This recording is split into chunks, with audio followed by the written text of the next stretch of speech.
there is an agitation that we cannot deny exists in the southeast region of the country. And there are those who have said if there is a president of Igbo extraction, maybe that would douse the tension. And of course, you're a politician of many years standing. You've run at least 2 political parties in this country, so you understand how politics works. You cannot be a politician that has no local base. You have to also win locally.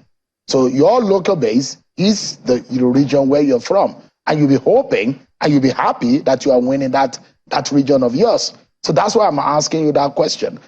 I agree. As an Igbo man, do you see yourself as the man that will solve that puzzle in which has become an agitation in that region? I agree with you that politics is local. If Nigerians come to unison, maybe before the election, it's okay. Let us go this way. As has always been the case. And it comes to my region, I am better positioned to do that job. More than Peter Obi, who is also from the same region. And I have many reasons to say so. Isn't it? No, I'm talking about myself. No, I'm asking, because this is a race. I'm talking about myself. This is a race and you have competitors. You know the reason why I'm better? Yeah. I have fresh ideas. I have new innovations. I have things new. Above all, political will is important. Why are we having problem of security? Not taking certain decisions? Because there's no political will. People are afraid to take decisions. President Ibrahim Babangida once told us, it is better you take the wrong decision. History will vindicate you rather than not taking decision at all. Insecurity escalated in this country because there was no decision. People will come and claim they will do this and do that. Do you have the political will to do so? I am in a better position to serve this country. One of the areas that caught my attention reading your manifesto, you said you will resurrect the failed total radar coverage across the country. Of course, across the country. There are several ungoverned spaces in this country. They will all be covered by technology. How many of these have you identified and how would you solve it? Shemu, let us look at what happened in other climes. It is possible. Malam El-Rufai told us, and when he says so, I remember the intel I had, that they see these insurgents. They listen to their discussions. They know where they are. But when they pass the information, nothing happens. We have to cover the entire area. Look at the local government chairman was brutally and callously murdered a few days ago. It was possible to be somewhere and watch it, even before they did it. We have the resources to get these things done. It's the political will. If people are benefiting from a system, they will not allow it to go. So I will get it done. You think that people are benefiting from security? Sure. This security has lasted long because people are. There are many billionaires since the system. Don't push me too far.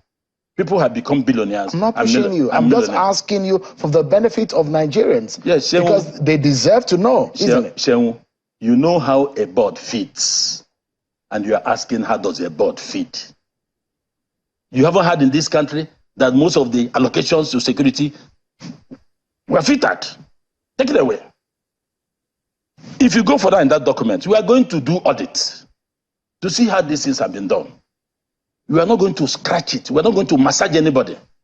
When you get to the root of a problem, Shehu, you'll be able to find the solution. You'll be able to do it. You'll be able to treat it. But all these my colleagues, none of them will go this far. Because it's either you are wittingly or wittingly involved. It's like somebody involved in dealing with importing generators, for example, and you say he will give you NEPA. He will not give you light. Somebody that is involved in oil bunkering and all, he will not allow the refineries to work. He wants fuel to be sold at 1,000. Shehu, read my lips and take it to the bank. Within 6 months, I will sell fuel for 100 naira in this country. I have calculated it. So tell all us. These refineries will be put to use. All will be put to use within 3-4 months. At the same time, simultaneously, we are going to install modular refineries in each geopolitical zone. This thing will disappear. This idea of subsidy and all that is created. What are we subsidizing? You are not ashamed as a country. You are not ashamed as a nation that your product, you throw it somewhere. They will bring back just 3 items: petrol, kerosene, and diesel. What happened to the others, including your gear oil and all those? They take it away. You don't talk about it. I won't let that happen under my nose. These my colleagues are involved. Most of them are involved in these deals. They cannot do it. That's why when I told you I have no encumbrances, I have nothing attached to me. In relation to the perennial problems we are passing today, I will get it done. Nwanyanwu will get it done as commander. Will you be the Minister of Petroleum yourself? No, I don't have to be. If it doesn't work, I fire him. I will fire you if you don't. I'll give you my template. And once fuel to be sold in 6 months, these are my ideas. Get it done for 100 naira. Tell me what Nigerians are benefiting in this country. Is that a realistic figure? So I am telling you, Nigerians should take me by my words. Within 6 months, it will start dropping from day one until I get there. Okay, so the reason I'm asking is that the product you're talking about is controlled by global indices. It is not only what goes on locally. Why can you price petrol because of the rate of dollars? That is voodoo economics. Voodoo economics. They are pricing it with the rate of dollars. Are Nigerians paid in dollars? But Nigeria is not. Are the workers of Nigeria paid in dollars? Nigeria belongs to OPEC. Yes, you belong to OPEC. But that's why you should produce what you use and use what you produce. Why must you take crude out when you can refine it? Why? They are charging you based on the rate of exchange, and they are the ones manipulating it. My colleagues cannot do it. Nigerians, listen to me. I am the only one that has the political will to get this thing done. They've talked about cabals within that sector. I will not have cabal during my government. And that's why you have not seen me going everywhere, paying visits. I love our leaders, so on and so forth. But I don't want anybody to place a call to me, please, this thing, drop it. All my people, most of my colleagues, these ones you rate that are top, they have godfathers. Those that don't have godfathers are godfathers themselves. 2 questions, quick one. On electricity, you've set a timeline on the issue of fuel price. On electricity, what can you do? Or what do you have in plan to do? We first of all revisit this charade that was done in the past. We have other forms of energy that we are going to tap on. And when you revisit it, you discover that it's like my colleagues saying they will sell assets, they will do this, they will do that. Why are you selling national assets? You sold one before that has landed us where we are. NEPA is an example.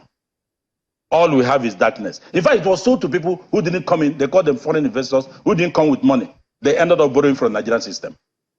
That is corruption. That is corruption. That's why, you see, the problem of Nigeria, you have to look at it holistically. By the time you tackle that issue of corruption, linked to NEPA, linked to economy, linked to everywhere, and that's why you find there, I said I will abolish 200 naira notes, 100 naira notes, 200 naira notes, 500 naira notes, 1,000 naira notes, and turn them into coins. So those who collect bribe, by the time you are giving them 10,000, they are mocking, you hear the noise in their pocket. Is that a realistic one? Of course it's realistic. It will work. So yeah. Those who... Just a minute. Yeah. Those who pack money and put in toilet, in seaways, in water tanks and all that, they have to build a warehouse as big as Asokoro and Wusetu to be packing coins. Look, Nigeria, the problem here should be seen as special one that we must tackle it specially. Corruption is at the root of all the problems we have. How long will it take you to light up Nigeria? Within 6-9 months, you will start seeing improve in our generation. What mark are you working on? But within 1 week, we should be able to get within 1 year, we'll be able to get up to 10,000 megawatts, and gradually it will improve. I'm coming again. You see, we have a lot of saboteurs in the system. The saboteurs you have in the refining sector are the same saboteurs you have in the power sector. You have a refinery seated there, not producing 1 liter of fuel, 1 liter of nothing. That's a budget. Workers are paid every day, every month. Money is spent to run the place. What do you call that, Shehu? My colleagues who are running, they don't have the political will to touch these things. You said you will revert to the old national anthem. Yes. What does that mean? You see, if you look at our the national anthem we use today, Arise, O compatriots, Nigeria call obey. Nobody is following it. But let us go to the old one that is attached to our hearts. Nigeria, we held thee, our own, their native land. Though tribes and tongue may differ, in brotherhood we stand. If you go through that anthem, particularly the third stanza, I was in the national conference, 2014. After passing the 620 resolutions, without a meeting, without a consultation, all of us rose and sang this anthem. This anthem will touch our hearts. It will revolve us.